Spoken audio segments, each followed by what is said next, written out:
পুত্র অমিত, বিজয়ের হচ্ছে পুত্র ভীম, তার পুত্র কাঞ্চন, কাঞ্চন থেকে হোত্র, হোত্রকে পুত্র জন্মু। এই জন্মু তপস্যা করছিল, গঙ্গা এসে ও সমস্ত ভাসিয়ে নিয়ে গেছে।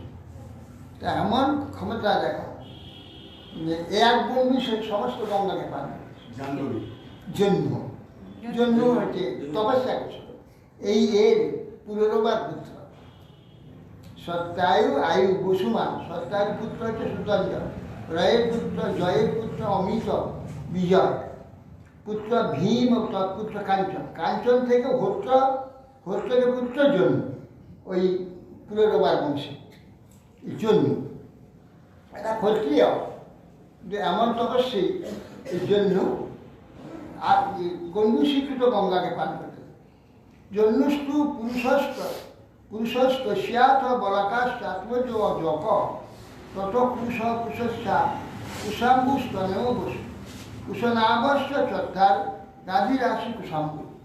বলছেন জন্মর পুত্র হচ্ছে পুরু, পুরু তার পুত্র বলাক, বলাকের পুত্র অজক, অজকের পুত্র কুশ, কুশের পুত্র কুশাম্বু, তার পুত্র তার তনয়, তার পুত্র বসু ও কুশনা।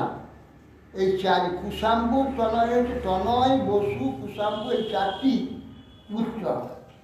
ও জন্মপুত্র বলাক, বলাকের পুত্র অজক, অজক থেকে কুশের জন্ম হয়। কুশের পুত্র হচ্ছে কুশাম্বু, তনয়, বসু, কুশনা। এই চারজন পুত্র, তার মধ্যে কুশাম্বু থেকে গাধির জন্ম হয়। গাধি হচ্ছে বিশ্বামিত্রের বাবা, গাধি। এই কুশাম্বুর পুত্র হচ্ছে গাধি। এই যে কৌশিক বংশ, এই যে কৌশিক বংশ নাম।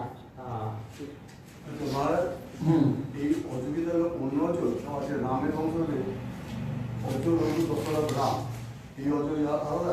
এটা রাজের রামের বংশ চলছে না, না রামের বংশ শেষ হয়ে গেছে। এটা হচ্ছে চন্দ্র বংশ, এই অজর আলাদা, এ আছে আলাদা। এটা চন্দ্র বংশ, সেই কুশনামের চাকরিপুত্র কুশাম্বু থেকে গাধির জন্ম। গাধি তস্য সত্যাবতী কন্যা ঋষিক জাত দ্বিতীয় বরং বিষমত্তা গাধির ভার্গবম ব্রবী একত সমকন্যানাং হয়ানাং চন্দ্রবচ্চসা সহস্রম দেবতা শুল্কম কন্যাং কুশিক। তখন ওই ঋষিক মুনি, উনি ভৃগুবংশীয় এক ঋষি, এই গাধির একটি কন্যা সত্যাবতী, সত্যা। সেই সত্যাকে দেখে ওই ঋষিকে খুব আকর্ষণ হয়, তাকে বিবাহ হওয়ার জন্য তো ইচ্ছা করে গিয়ে গাধিকে বললেন, আপনার কন্যাটিকে আমি বিবাহ করছি। গাধি দেখলে এর ভৃগুবংশীয় ব্রাহ্মণ, আর আমি ক্ষত্রিয়, আর আমার কন্যাকে বিবাহ তো বিছদৃশ্য বিবাহ, সম বর্ণে হচ্ছে না, অত একে নাও বলতে করা যাবে না, অভিশাপ পাঠিয়ে মহা মুশকিল। তখন বললেন আচ্ছা বিলোম, বিলোম অনুলোম তো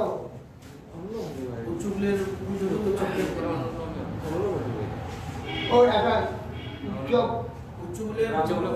উচ্চ বর্ণে ব্রাহ্মণ, নিম্ন করলেন অনুলোম। তথাপি এটাকে তিনি একে করে দেওয়ার জন্যে, ঘটিয়ে দেওয়ার জন্যে বলছে, ঋষি আমার একটা কন্যা, যে আমার কন্যাকে গ্রহণ করবে, একটা পণ আছে, সেটা যদি দিতে পারে কেউ, আমি কন্যাকে বিবাহ, এটা আমার শব্দ আছে। কী দিতে হবে? একটা কান কালো আর গোটা শরীরটা হচ্ছে সাদা, এইরকম যে অশ্ব আমাকে দিতে হবে, চন্দ্রবর্ষ, চন্দ্রের না গায়ে বর্ণ, শ্যামকর্ণ, 1000 টাকা। যদি কেউ দিতে পারে তাহলে কন্যাটিকে তাকে বিবাহ। একটি কান কালো থাকবে, আর শরীর আর অন্য কান এবং গোটা শরীরটা চন্দ্রের ন্যায় শুভ্রবর্ণ হবে। ওই দিতে পারেন যদি, তাহলে কন্যাটিকে বিবাহ। তাহলে দেবে না, এই আবার কে দিতে পারে নাই? 1000 ঘোড়া দিবে, সব সাদা হবে, শুধু একটা কান কালো। কে কোথায় পাবে? ইত্যুক্ত স্তন মাতরং জ্ঞাত্বা ততস বরুরান্তিক আনিয়দত্ততা নাস্বাদ অনুপমে মে বরাননাম অশ্বানুপজে মে বরাননাম। গান্ধী যখন এরকম বলে ঋষি তখন চিন্তা করে এ তো কোনো রোগ দিতে পারবে না, এক বরুণ দিতে পারে, বরুণ সব করতে পারে। তো বরুণের যজ্ঞ করছে, যজ্ঞকে বরুণে আরাধনা করে। তখন বরুণ দেব বললে কি চাই? তো গান্ধী তখন ঋষি বললেন আমাকে 1000 হর্ষ দিতে হবে, এক কান কালো আর সর্বাঙ্গ শ্বেত।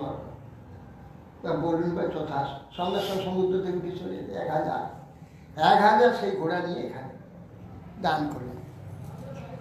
স্বদেশী প্রার্থিত পত্নী সুষ্ঠা চাপত্য কামে সাপত্য ভেষ মন্ত্রে চরম সাপি গঠন।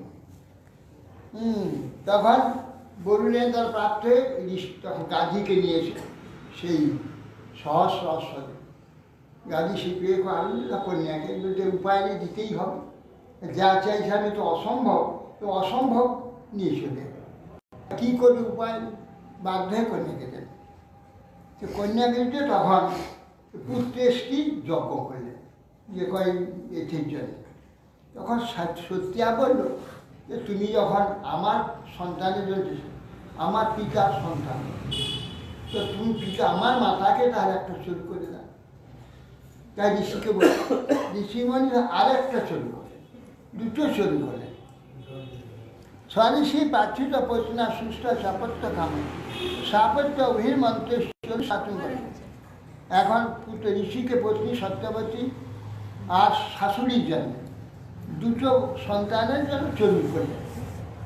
এখন কী করলেন না, নিজের স্ত্রীকে দেবে ব্রাহ্মণ চুরি করলেন, আর শাশুড়ির জন্য ক্ষত্রিয় চুরি করলেন। ক্ষত্রিয় সন্তান হবে, এর ব্রাহ্মণ সন্তান, এইভাবে চুরি নির্মাণ করলেন।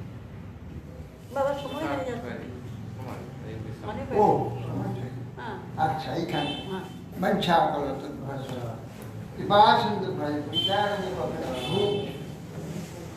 আমি তো একদম মরে গেছিলাম, আবার বাঁচিয়ে এনেছি। 11 লক্ষ টাকা খরচ, 11 লক্ষ 11 লক্ষ টাকা খরচ, 11 লাখ। তবে গিয়ে আমার যদি আমাকে ভেন্টিলেশনে দিয়েছিল, তো আমি তো একদম কমায় চলে গেছিলাম, সেখান থেকে